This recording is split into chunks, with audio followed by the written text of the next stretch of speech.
السلام عليكم ورحمة الله وبركاته. ازيكم حبايبي؟ عاملين ايه؟ يا رب تكونوا دايما بخير. طبعا اخواتي وحبايبي في القناة طلبوا مني انزل كده فيديو لاخويا العريس. طبعا يا جماعة ده عريسنا اخويا الصغير، ربنا يسعدهم يا رب ويبارك فيهم. امارات هما الاتنين ما شاء الله تبارك الرحمن عليهم، عقبال اولادكم جميعا اللهم امين يا رب. طبعا يا جماعة كانت قاعة جميلة جدا جدا جدا ما شاء الله تبارك الرحمن عليها. هما كده لسه داخلين طبعا القاعة اهوت.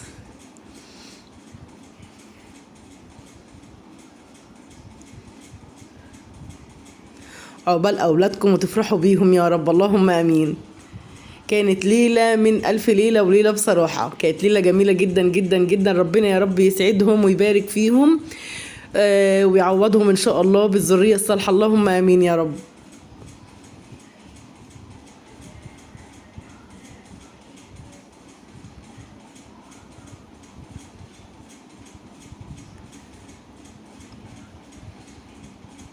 العروسة بقى يا جماعة ما شاء الله تبارك الرحمن عليها، كانت أميرة من الأميرات بصراحة، كانت زي العسل ما شاء الله تبارك الرحمن عليها. ربنا يرزقهم يا رب بالذرية الصالحة اللهم آمين يا رب، ويسعدهم ويفرح قلوبهم.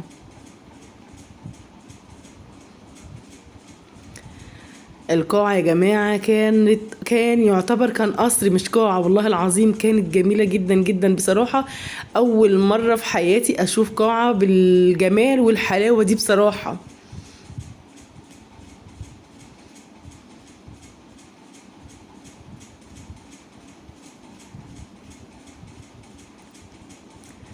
بصوا طبعا بعد ما طلعوا كده خلاص اللي هيقعدوا على الكوشة نزلوهم تاني عشان يعملوا نمرة. العروسة كده اهي راح بقى تاكل كده الجاتو. طبعا كنا جايبين لها تورته ما شاء الله تبارك الرحمن اهوت. بسم الله ما شاء الله اهو. مين يا جماعه هيقول لي هاتي حته تورته من بتاعه العريس؟ عقبال اولادكم يا رب. طبعا كده بقى يقطعوا بقى اهو التورته اهو ما شاء الله عليهم.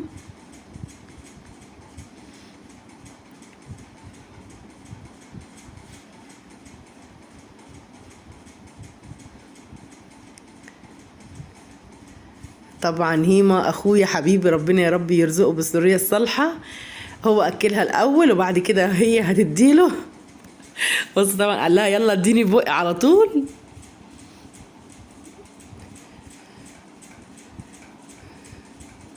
ما شاء الله تبارك الرحمن عليهم اهو.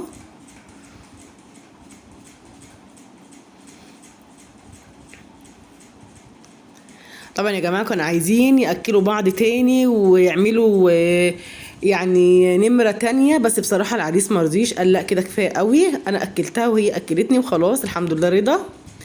هنا بقى بيبدلوا كده الدبل بتاعتهم اهو.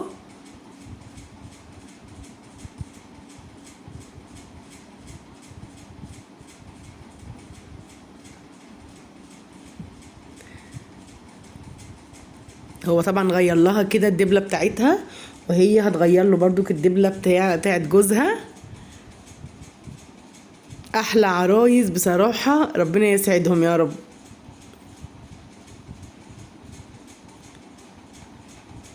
هنا بقى يا جماعه كنت بصور لكم كده القاعه بقى قبل ما الناس كلها تدخل. بصراحة يا جماعة والله العظيم منظر تحفة تحفة تحفة تحفة تحفة. لو هقول لكم من هنا لغاية الأسبوع اللي جاي مش بصراحة مش هوفي الكلام عن القاعة. القاعة بصراحة كان قصر. بصوا انتوا طبعا تحكموا كده بنفسيكم. طبعا القاعة دي اسمها قاعة الميريديان، متهيألي اهي الميريديان دي يا جماعة في مصر. بصراحة قاعة جميلة جدا جدا جدا ما شاء الله تبارك الرحمن عليها. بصوا الكراسي كده ولا يعني هقول لكم ولا القصر. وبصوا الكوشة بتاعت العريس والعروسة ما شاء الله تبارك الرحمن عليها، والشاشة اللي ورا الكوشة بتاعت العريس والنجف. بصوا يا جماعة النجف قد ايه ما شاء الله.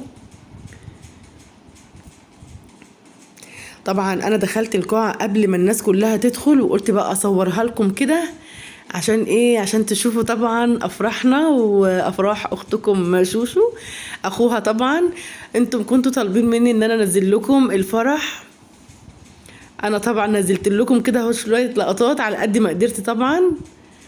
بس بصراحه الفرح كان جميل جدا جدا جدا، والقاعه جميله جدا جدا جدا جدا. احنا قلنا نصورها قبل طبعا ما الكنزات والجاتوهات تخش بقى وتبهدل كده الدنيا، والضيوف طبعا هتملى القاعه. فقلت بقى ان انا اصورها لكم كده قبل اي حد.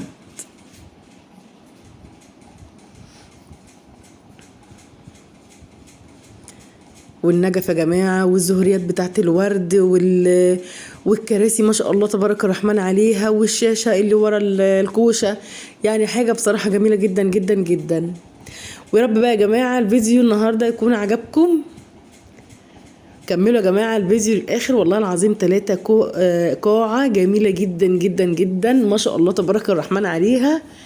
يعني الفيديو هيعجبكم وعقبال اولادكم جميعا اللهم امين. وبشكر كل اخواتي وكل حبايبي اللي باركولي لاخويا، وبشكر كل اخواتي وحبايبي اللي انا كنت مقصره فيهم وفي حقهم، ودخلوا لي القناه بتاعتي شاهدوا لي فيديوهاتي وانا غايبه طبعا عنكم، لان انا طبعا استاذنت كده 3-4 ايام.